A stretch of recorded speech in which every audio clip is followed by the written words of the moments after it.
कभी सोचा है कि क्या कोई एक दिन वाकई किसी की किस्मत बदल सकता है?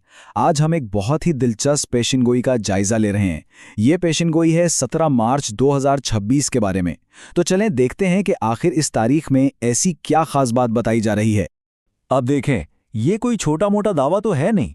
ये जुमला इस ख्याल को सामने लाता है कि कोई ऐसी कायनाती यानी कॉस्मिक एनर्जी है जो रुकी हुई जिंदगी को एकदम से गैर मामूली रफ्तार दे सकती है। सवाल ये पैदा होता है कि आखिर इस ताकत के पीछे राज क्या है। तो सबसे पहले चले इस पेशिनगोई की बुनियाद को समझते हैं। आखिर ये दावा है क्या? तो जो मरकजी ख्याल है ना इस पेशिनगोई का, वो ये है कि ये खास मंगल का दिन सिर्फ कैलेंडर की एक तारीख नहीं है, बल्कि इसे एक बहुत ही पावरफुल, एक बहुत ही ताकतवर लम्हे के तौर पर पेश किया जा रहा है। एक ऐसा लम्हा जो तकदीर बदलने की सलाहियत रखता है। यानी समझें कि इसे एक फैसला कुन मोड़ के तौर पर देखा जा रहा है। लेकिन सवाल तो यही है कि भाई इस एक दिन में आखिर ऐसी क्या खास बात है। चलें अब जरा इन कायनाती वजूहात को देखते हैं जिनकी बिना पर इस दिन को इतना पावरफुल कहा जा रहा है। अच्छा, तो इस दिन की ताकत का एक बहुत बड़ा राज छुपा है अश्विनी नक्षत्र में।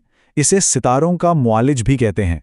अब सोर्स के मुताबिक ये नक्षत्र जो है ना, ये ना सिर्फ बहुत तेजी से काम करने की सलाहियत रखता है, बल्कि इसमें रुकी हुई किस्मत को दोबारा से एक्टिव करने यानी मुतहल्लिक करने की भी ताकत है। यहाँ हो ये रहा है कि दो बहुत ही अलग किस्म की तवानाइयाँ, दो एनर्जीज आपस में मिल रही हैं। एक तरफ तो है मंगल का दिन, जो सैयारा मरीख यानी मार्स की जुर्रत और एक्शन की पावर को जाहिर करता है, और दूसरी तरफ है अश्विनी नक्षत्र, जो केतु की वजह से अचानक एकदम से तेज रफ्तार तब्दीली लाता है। तो सोर्स के मुताबिक जब एक्शन लेने की हिम्मत और तेजी से बदलने की रफ्तार एक साथ मिल जाएं, तो फिर अचानक मौजिज़ात का इम्कान पैदा होता है।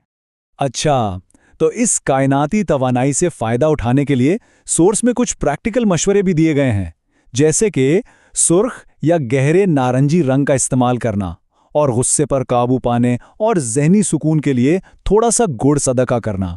ये जो छोटे छोटे काम है ना, ये उस बड़ी एनर्जी के साथ खुद को हम आहंग करने का एक तरीका बताए गए हैं। तो अब सवाल यह है कि ये जो कायनाती तवानाई है, ये तमाम 12 बुर्जों पर कैसे असरअंदाज होगी। चलें अब हर सितारे के लिए जो खास पेशगोइयां हैं उन पर एक नज़र डालते हैं। सबसे पहले बात करते हैं हमल, सौर, जौज़ा और सरतान की। सोर्स के मुताबिक इनके लिए ये दिन खास तौर पर करियर और पैसों के मामले में तरक्की का इशारा दे रहा है। मतलब शख्सियत में एक नई आग जैसी ताकत से लेकर बाहर से अच्छी खबरें मिलने और मुनाफे तक के इम्कानात हैं। अब आते हैं अगले ग्रुप पर, यानी असद, सुंबला, मिज़ान और अकरब। इनके लिए फोकस ज़्यादातर ताल्लुकात और ज़ाती कामयाबियों पर है।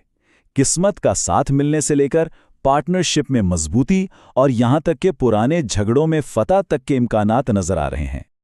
और आखिर में बात करते हैं कौस, जद्दी, दलवू और हूद की। इनके लिए पेशनगोई इल्म, अथॉरिटी और दौलत में इजाफे की तरफ इशारा कर रही है। यानी ये हिम्मत से किए गए फैसलों और जायदाद के मामलात में कामयाबी का वक्त हो सकता है। अच्छा, बात सिर्फ पेशनगोइयों पर ख़त्म नहीं होती। इससे आगे बढ़कर सोर्स एक रूहानी अमल भी बताता है, और इसे जिंदगी के सबसे बड़े चैलेंजेस का यूं समझें कि हतमी हल करार दिया गया है। और ये अमल किन मसाइल के लिए है? सोर्स इसे दो बहुत बड़े, बहुत ही आम इंसानी मसाइल के हल के तौर पर पेश करता है। एक तो कर्ज का नाकाबिले बर्दाश्त बोझ, और दूसरा दुश्मनों की तरफ से होने वाली मुसलसल परेशानियां। तो इस रूहानी अमल के लिए ये 4 स्टेप्स बताए गए हैं। इसकी तरतीब बहुत खास है। देखें, ये दरूद शरीफ से शुरू होता है और दरूद शरीफ पर ही खत्म होता है, और इसके बिल्कुल बीच में एक खास विर्द है। इस अमल का जो मरकजी हिस्सा है वो है या कवी का विर्द। ये अल्लाह का एक सिफाती नाम है जिसका मतलब है सबसे ज्यादा ताकतवर या दी ऑल स्ट्रॉन्ग। तो इस नाम को पुकारने का मकसद यही है कि इस लामहदूद ताकत से मदद मांगी जाए। तो इस अमल का असल मकसद सिर्फ बाहर के मसाइल हल करना नहीं है, बल्कि अपने अंदर एक ऐसी रूहानी ताकत पैदा करना है कि जिसके सामने हर चैलेंज, हर मुश्किल छोटी नजर आने लगे। और आखिर में ये एक सवाल सोचने के लिए रह जाता है कि इस तरह के कायनाती अकायद हमारे रोज़मर्रा के फैसलों और हमारे आमाल पर कितना गहरा असर डालते हैं। ये एक सोचने वाली बात है।